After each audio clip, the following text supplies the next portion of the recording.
NCERT science class 7 chapter 2 nutrition in animal, पौधों में पोषण। इस अध्याय का हम लोग आज स्टडी करेंगे। खाने की आदतों के आधार पर वर्गीकरण। जानवरों का हम लोग खाने की आदतों के आधार पर वर्गीकरण करने जा रहे हैं। फर्स्ट, शाकाहारी हर्बीवोरस। शाकाहारी एनिमल वे जंतु जो पौधे से अपना पोषण प्राप्त करते हैं। जंतु जो अपना भोजन केवल पौधे से प्राप्त करते हैं उन्हें शाकाहारी कहते हैं। ऐसे जीव जंतु जो अपना भोजन केवल पौधे से प्राप्त करते हैं उन्हें शाकाहारी कहते हैं। उदाहरण, गाय, भेड़, बकरी, हिरण, हाथी, कंगारू, जिराफ आदि। सेकंड, मांसाहारी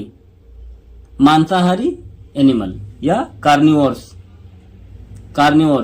मांसाहारी को इंग्लिश में कार्निवोर्स कहते हैं। वे जानवर जो अन्य जानवरों को मारकर अपना भोजन प्राप्त करते हैं वे कभी पौधे नहीं खाते हैं। मांसाहारी जानवर कौन से हैं? मांसाहारी वे जानवर जो केवल एनिमल को ही खाते हैं, जो केवल जानवरों को खाते हैं, वे पौधे कभी नहीं खाते हैं। ऐसे एनिमल को मांसाहारी एनिमल कहा जाता है, मांसाहारी जीव। उदाहरण, बाघ, छिपकली, शेर आदि। सर्वाहारी को ओमनिवोरस कहते हैं इंग्लिश में। सर्वाहारी क्या है? पशु पौधों के साथ साथ अन्य जानवरों को भी अपने भोजन के रूप में खाते हैं। सर्वाहारी एनिमल क्या है? जो प्लांट्स को खाते हैं, पौधों को तो खाते ही हैं और जानवरों को भी खाते हैं, तो ऐसे एनिमल सर्वाहारी होते हैं। जैसे भालू हो गया, कुत्ता, इंसान, हम लोग भी कब खाते हैं ना, प्लांट से बना भी सामान खाते हैं और एनिमल्स भी खाते हैं, तो हम लोग कैसे हुए? सर्वाहारी हो गए। फोर्थ, परजीवी पैरासाइट क्या है?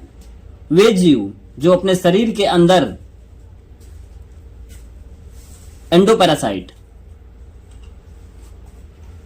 या बाहर एक्सोपैरासाइट्स रहकर अन्य जानवरों से अपना भोजन प्राप्त करते हैं। पैरासाइट दो तरह के होते हैं। एक होता है एंडोपैरासाइट जो शरीर के अंदर होते हैं, तो उन्हें एंडोपैरासाइट कहते हैं, और एक शरीर के बाहर होते हैं जिन्हें एक्सोपैरासाइट कहते हैं।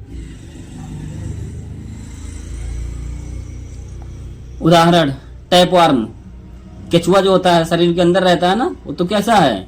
एंडोपैरासाइट्स है। कीड़ा उड़ा रहते हैं पेट में, वो भी एंडोपैरासाइट हैं। राउंड आर्म शरीर के अंदर होते हैं, ये भी। टिक और जू शरीर के बाहर, जू, ये सब क्या है? ये ढीलो जो सर में रहते हैं, जू, ये शरीर के बाहर होते हैं। जो शरीर के बाहर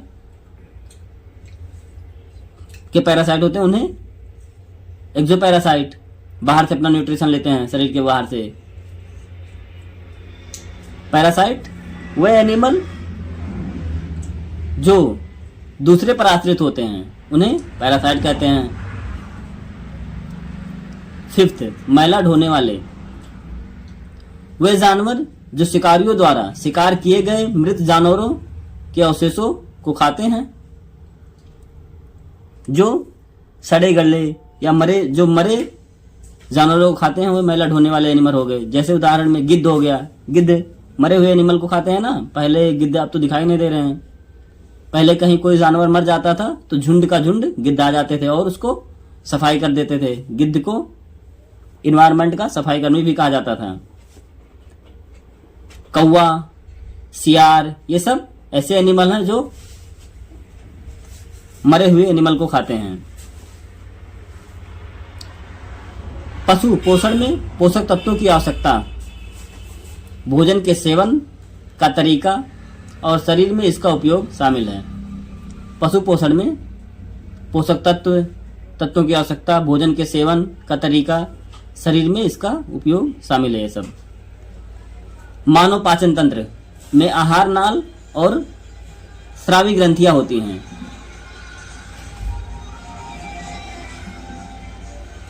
एक मुख गुहा, अन्न प्रणाली, थर्ड पेट, फोर्थ छोटी आंत, फिफ्थ मलाशय में समाप्त होने वाली बड़ी आंत, छोटी आंत, बड़ी आंत और सिक्स्थ गुदा।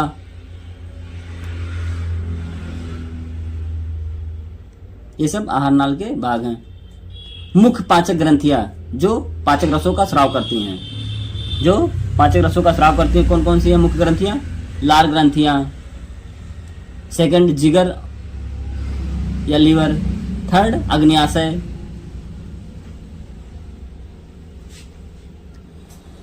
पेट की दीवार और छोटी आंत की दीवार भी पाचक रसों का स्राव करती है।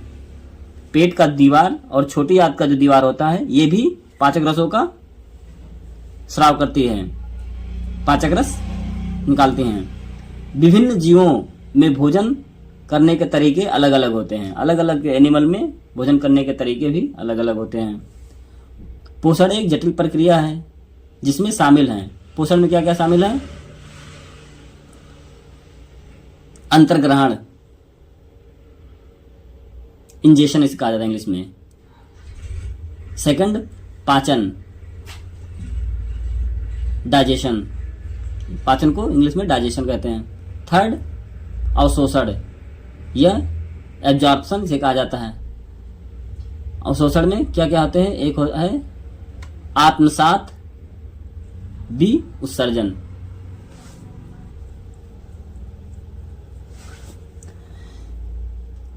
स्टार्च की तरह कार्बोहाइड्रेट का पाचन मुख गुहा में शुरू होता है।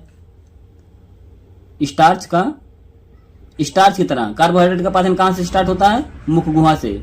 मुंह से ही स्टार्च कार्बोहाइड्रेट का भी पाचन स्टार्ट हो जाता है। प्रोटीन का पाचन पेट से शुरू होता है। स्टार्च और कार्बोहाइड्रेट का पाचन कहां से होता है? मुख से ही स्टार्ट हो जाता है। और प्रोटीन का पाचन पेट से स्टार्ट होता है, पेट से शुरू होता है। लीवर, जिगर से स्रावित पित्त, लीवर से स्रावित पित्त, अग्न्याशय से अग्न्याशयी रस और आंतों की दीवार से पाचक रस छोटी आंत में भोजन के सभी घटकों का पाचन पूरा करते हैं।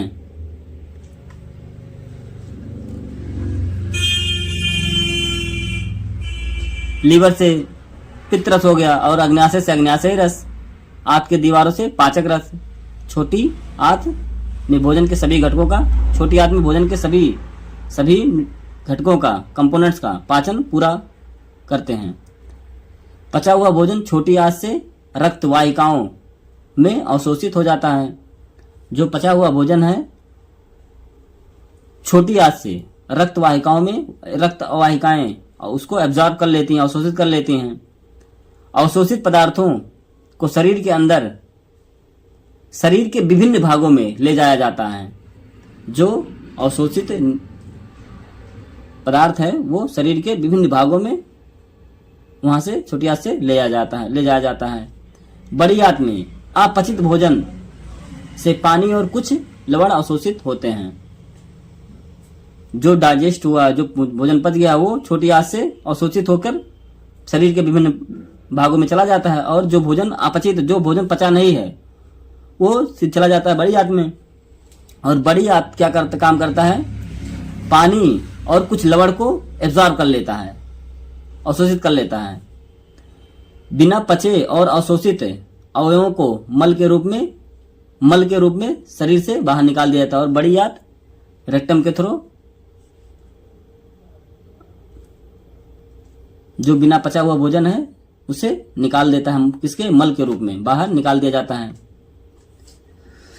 चरने वाले जानवर जैसे गाय, जो चरते वर्ते हैं, चरने वाले जानवर जैसे गाय, भैंस और हिरण, जुगाली करते हैं। हम लोग देखते हैं ना जो घास वास चरते हैं वो एनिमल जुगाली करते हैं, पागुर जो कहते हैं, जुगाली करने वाले के रूप में जाने जाते हैं। ये सब एनिमल कैसे किस रूप में जाने जाते हैं? जुगाली करने वाले के रूप में जाने जाते हैं।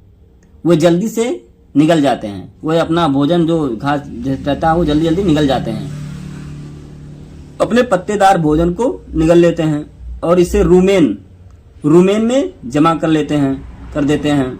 रूमेन एक पार्ट है बॉडी का में। तो ये लोग अपना जो घास वास चरते हैं, जो भोजन रहता है उसको जल्दी जल्दी निकल के वहां पे रूमेन में जमा कर लेते हैं। बाद में भोजन मुंह में वापस आ जाता है। बाद में वहीं से जुगाली करते हैं वो लोग और मुंह में वापस आता है और जानवर उसे शांति से फिर उसके बाद शांति से चबाते हैं और उसको डाइजेस्ट करते हैं।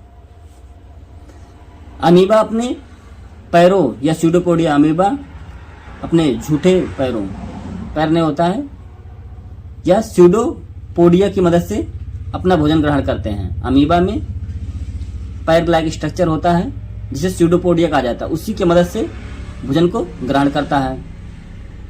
भोजन रिक्तिका में पचता है। अमीबा का भोजन कहाँ पचता है? रिक्तिका में पचता है। यह उंगली की तरह स्यूडोपोडिया को बाहर निकालता है जो शिकार को घेर लेता है। चैप्टर 2 का स्टडी हम लोग कर लिए हैं, चैप्टर 2 का समरी का।